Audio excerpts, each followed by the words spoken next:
वो चाँद खिला, वो तारे हँसे, ये रात अजब मतवारी है।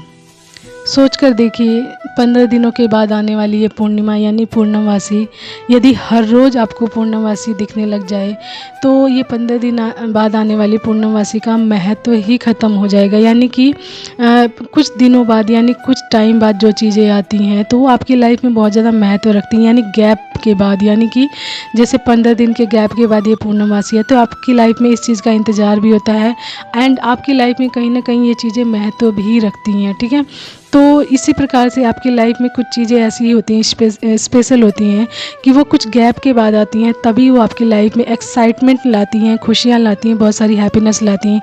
मान लीजिए वही चीज़ आपको रोज़ मिलने लग जाए तो उस चीज़ की एक्साइटमेंट, हैप्पीनेस या खुशियाँ आपकी लाइफ से ख़त्म हो जाएंगी। फॉर एग्ज़ाम्पल मैं बताती हूँ, मेरे पिताजी ने एक चीज़ बोली है, इस चीज़ के बारे में बहुत पहले बताई थी लेकिन मुझे आज भी याद है एंड आज भी बताते हैं वो। ठीक है, तो इस चीज़ के बारे में कि जिस प्रकार चंद्रमा की रोशनी 15 दिनों के बाद मिलती है तो एक सुखद अनुभव देती है, आपको शीतलमय आनंद देती है, आपके जीवन में शीतलता भरती है। उसी प्रकार से यदि जैसे खीर होती है ना, आप रोज़ रोज़ खीर खाने लग जाओ तो खीर का महत्व ख़त्म हो जाता है। आप खीर कभी कभी खाते हैं तो उसका आनंद ही अलग होता है एंड उसका महत्व भी अलग होता है। उसी प्रकार से यदि वो खीर आपको रोज़ मिलने लग जाए तो आप उसका महत्व भूल जाओगे एंड आप उसको एज अ रोज़ जैसे खाना खाते हो रेगुलर उसी तरह लेने लग जाओगे। तो इसी प्रकार से लाइफ में जो कुछ चीज़ें होती हैं हमारी लाइफ में जो कभी कभी आती है ना तो वो बहुत ज़्यादा एक्साइटमेंट देती हैं, हैप्पीनेस देती हैं, खुशियाँ देती हैं। तो किसी चीज़ के पीछे बहुत ज़्यादा भागना नहीं चाहिए कि ये चीज़ मुझे हर रोज़ ही मिलनी चाहिए, नहीं।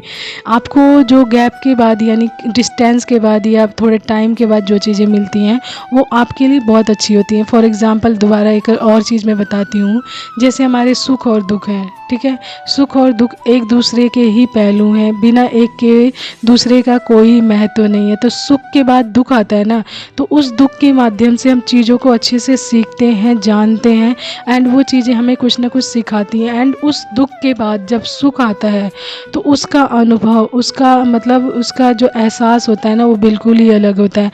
एंड आप सुख ही सुख सोचो कि मेरी लाइफ में सिर्फ हैप्पीनेस है, हैप्पीनेस रहे, खुशियाँ ही खुशियाँ रहें, तो कहीं ना कहीं वो चीज़ें भी आपकी लाइफ में नीरसता ला देती हैं। तो अपनी लाइफ में बदलाव के लिए चीज़ें थोड़ी बहुत चेंज होती रहनी चाहिए। ठीक है, हमेशा एक जैसा ही वातावरण नहीं होना चाहिए, परिवर्तन बहुत ज़रूरी होता है। ठीक है, तो ये चंद्रमा उसी चीज़ का उदाहरण है कि परिवर्तन ही सबसे बड़ा नियम है इस प्रकृति का एंड उसके अनुसार ही हम सभी लोगों को चलना चाहिए एंड उसका सम्मान भी करना चाहिए, उसे बिगाड़ने की कोशिश नहीं करनी चाहिए।